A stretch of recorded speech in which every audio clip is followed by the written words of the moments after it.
महाराष्ट्र काय कर्नाटक काय सर्वांनी सबस्क्राईब करा खिलार महाराष्ट्राची शान आणि क्लिक करा बेल आयकॉनवर. एन्जॉय.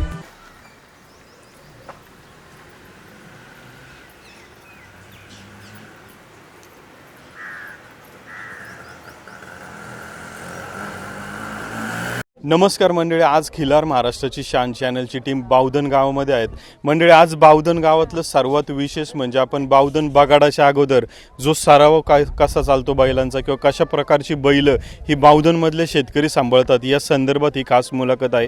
आपण शेतकऱ्यांची तर चर्चा करणारच आहोत आणि आज या सराव ज्या ठिकाणी होत आहे त्या ठिकाणी आपल्याला सर्वात मोठ्या प्रमाणात गावातले गावकरी असतील, तरुण वर्ग असेल, हा सर्वात जास्त मोठ्या प्रमाणामध्ये येथे आलेले पाहायला मिळत आहे.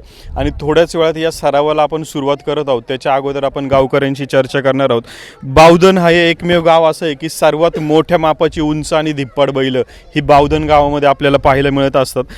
मालक नमस्कार. आम्हाला सध्या बावधनमध्ये कशा प्रकारची बैल असतात, बावधनचं काय वेगळेपण आहे, बावधनचं बगाड तर सगळेच जण जाणतात, तर आम्हाला थोडंसं बावधनबद्दल माहिती द्या. नमस्कार.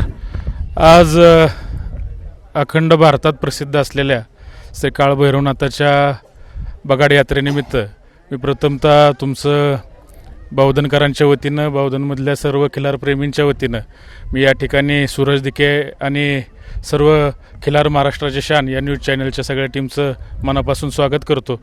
गेले अनेक वर्ष झालं आमची बावधन बगाडाची यात्रा तुमच्या यूट्यूब चॅनलच्या माध्यमातून अख्ख्या देशभर किंवा देशाच्या बाहेरही पसरवण्याचं तुम्ही काम केलं आहे, त्याबद्दलही तुमचं आम्ही या ठिकाणी सार्वत्रिक आभार मानतो.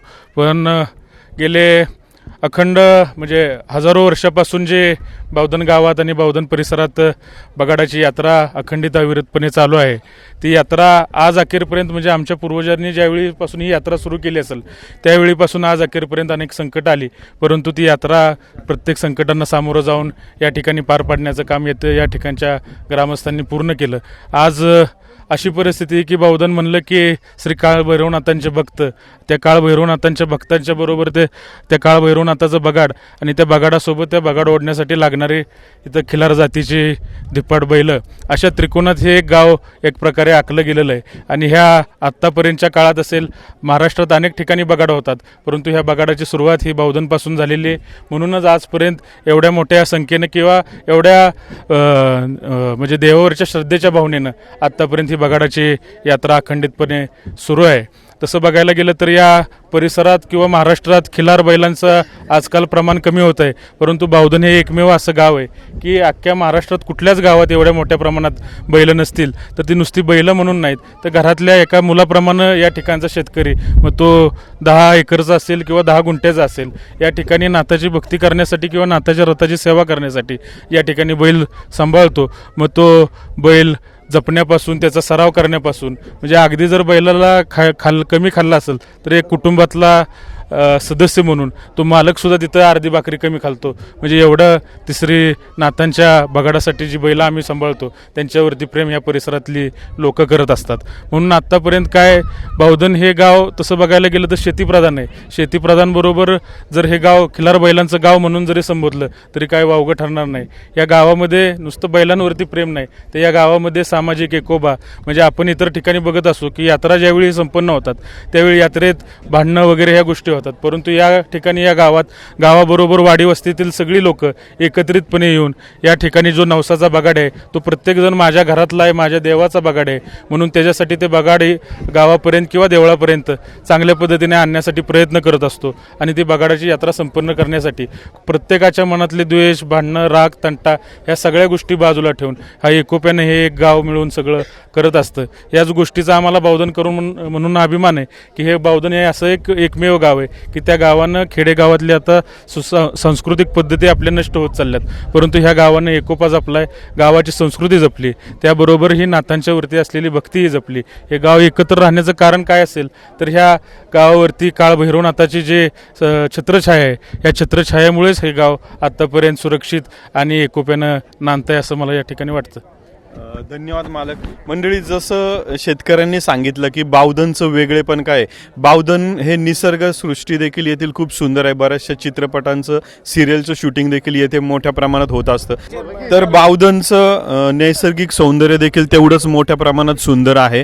कारण इकडे बावधनला तुम्ही फिरायला देखील छान पद्धतीने येऊ शकता. अशा प्रकारचं बावधन सध्या आपण पाहतोय. मालक नमस्कार. सध्या मालकांकडून आम्ही कशा पद्धतीचं बावधन आहे या संदर्भात माहिती घेतली. हे जे नवसाचा जो बगाड्या असतो, म्हणजे हे किती जण याच्यासाठी नवस करत असतात किंवा काय काय असतं नक्की हे बगाड काढण्यासाठी सुमारे गावातल्या शेकडो लोकांनी नवस केलेला असतो.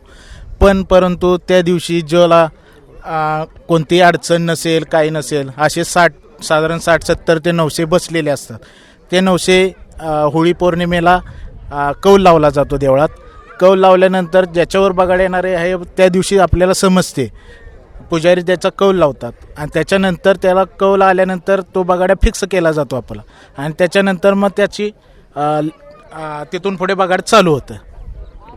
आणि मंडळी, खरं तर आता ही महाराष्ट्राची संस्कृती जपण्याचं सर्वात मोठं काम प्रत्येकजण आपापल्या पद्धतीने करत असतो. पण बावधनचं एक वेगळेपण आपल्याला या बगाडाच्या निमित्तानं पाहायला मिळतं. मंडळी, दादा नमस्कार. आता इथं आम्ही आता तुमच्या इथं आलेलो आहे. आपण हे सराव बैलांचा पाहणार आहोत. आता तुम्ही वयाने आमच्यापेक्षा बरेचसे मोठे, आम्ही इथं तरुण वर्ग बराचसा मोठ्या प्रमाणामध्ये पाहतोय. तुमच्या वडील असतील, आजोबा असतील, त्या काळातली बैल, खिलार बैल, आज आम्ही बावधनची मोठ्या उंच मापाची धिप्पड बैल तर बघतोच आहे. पण तुमचे वडील आणि आजोबा त्या काळातली बैल कशा पद्धतीची होती, थोडी ती माहिती देऊ शकता का? त्या काळात सुद्धा बैल अशाच पद्धतीनं शेतकरी म्हणजे मुलाला जपणारा एवढा लक्ष बैलांच्या देत होती आणि बैल तशा पद्धतीनं सांभाळत बी होती. बैलांना खाणं पिणं सगळं जवळजवळ 2 महिने एकाना भरपूर प्रमाणात व्यवस्थित सगळं द्यायची आणि बैलांच्यावर लक्ष ठेवून रथाला बैल घेऊन जात होती.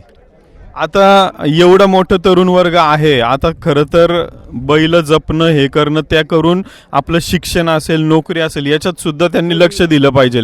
तर त्याच्यासाठी काय सांगता? करू नये का नाही, हे सगळ्यांच्यावर लक्ष देऊन सगळं करू नये का नाही, बैलांच्यावर जास्तीत जास्त लक्ष देऊन नाथसाहेबाची कृपा एक त्यांचा आशीर्वाद म्हणून हा छंद ह्या लोकांना, गावातल्या लोकांना, गावच्या परिसरातल्या लोकांना आहे.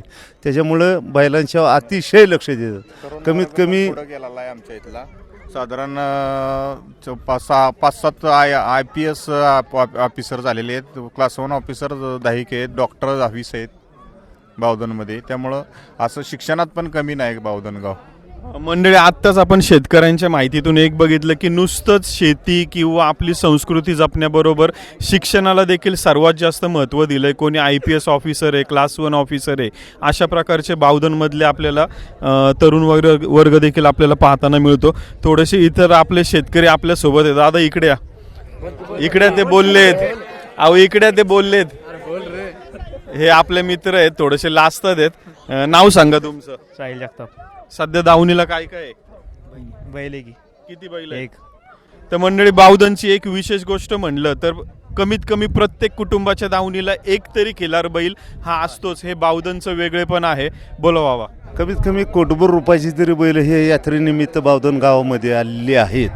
3-3, 4-4 लाखाच्या आतमध्ये एक बैल नाही आणि त्या बैलाला स्वतःच्या मुलापेक्षा जास्त जपणारी मंडळी आहेत काकांपट. तर मंडळी, बाबांनी ज्या पद्धतीने सांगितलं की कशा पद्धतीची लाखो किमतीची बैल ही सध्या बावधनमध्ये आपल्याला पाहायला मिळत आहेत. आता आपण हे सरावाला मंडळी आपण सुरुवात करत आहोत. खूप खूप धन्यवाद.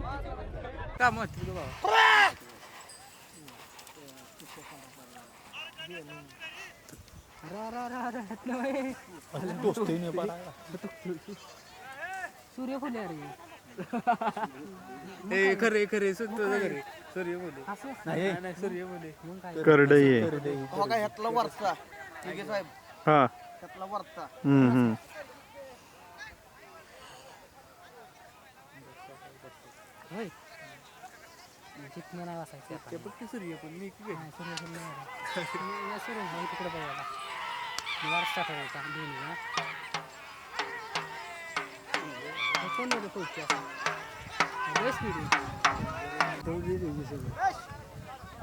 नाही आता बैल असले का आम्हाला बैल राहणार नाही यार ते पोरं ऐकत का तो बैल काय करते मान बैल महाराज बैल काय ना तुडवत बिडत पण त्याचं एक ध्यान असं आणि त्या असा बैल जातो सरळ आणि पोरं काय झालंय हाय ती एवढी नुसतीच अशी करते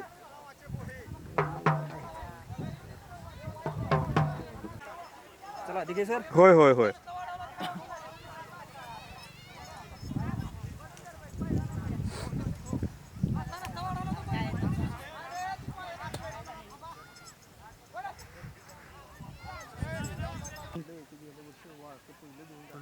कन्या कन्या त्याची व्हिडिओ